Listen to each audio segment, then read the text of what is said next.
upande mmoja. Bwana Josephat Maila, natamani pia kwa faida ya mtazamaji ambaye anatufuatilia kupitia media pale YouTube, tufahamu wachezaji wapi kwa kikosi cha Simba kunaweza kuwa na athari gani kwa upande wa Yanga, kwa sababu Yanga kuna baadhi ya wachezaji hawafahamu na hawajawahi kucheza nao. Lakini je, hii inaweza ikawa ni hatari kwa kiasi gani kwa Simba kuwachezesha kwenye mechi hii ya dabi ingali hawajawahi kuonja joto la dabi ya Kariakoo?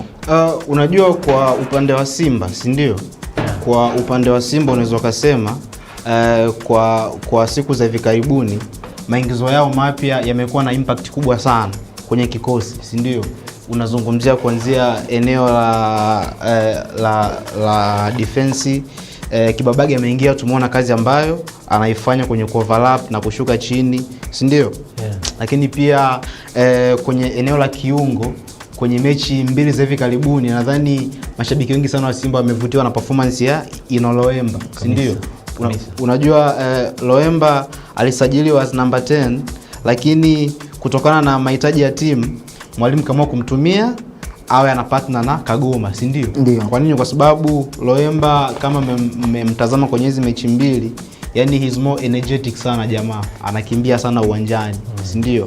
And then ukija ku compare pacha ambayo ilikuwepo mwanzo ya Alassane Kante pamoja na Kagoma, Kante alikuwa anaonekana kama mzito kwenye baadhi ya matukio, si ndio?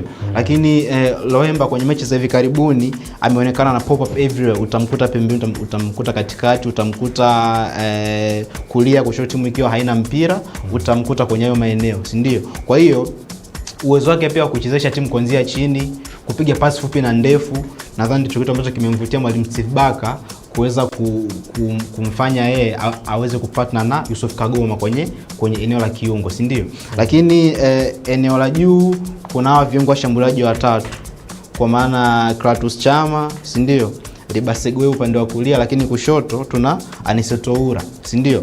Hawa ni viungo ambao wameingia kwa siku hivi karibuni, lakini wameonekana kuleta impact kubwa sana kwenye kosi cha Simba.